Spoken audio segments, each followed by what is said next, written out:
By Bethany Minelle. News reporter Russell Crowe has criticised Australia for its treatment of refugees at a controversial detention centre on Manus Island.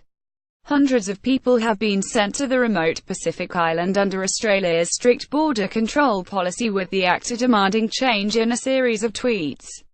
The New Zealand-born star, who has spent most of his life in Australia, wrote Manus, a nation's shame. Lives held in limbo. Lives lived in fear, despair. It's disgraceful. Food, running water and electricity has been cut off to the refugee camp, with Human Rights Watch Director Elaine Pearson telling Reuters the men are severely dehydrated and a number of them have pretty serious health problems such as heart issues. Image. Food, running water and electricity have been cut off to the camp. When a Twitter user asked whether Crowe was prepared to take in refugees, he replied, "I've thought about this. I believe I could house and find jobs for 6. I'm sure there'd be other Australians who would do the same."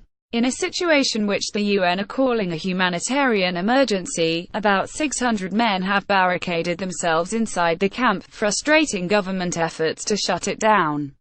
Their protest is in response to Canberra government plans to move them to a less secure transit centre elsewhere on the island.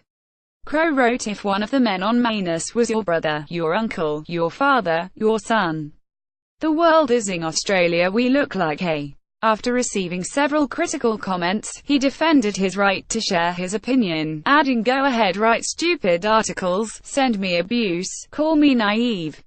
Doesn't change that what Australia has done to these men on Manus is appalling." Image. Australia's immigration policy has been widely criticised. Australia's sovereign borders immigration policy, which refuses to allow asylum seekers arriving by boat to reach its shores, has been widely criticised by the UN and human rights groups. The government insists it prevents deaths at sea and protects the country's borders.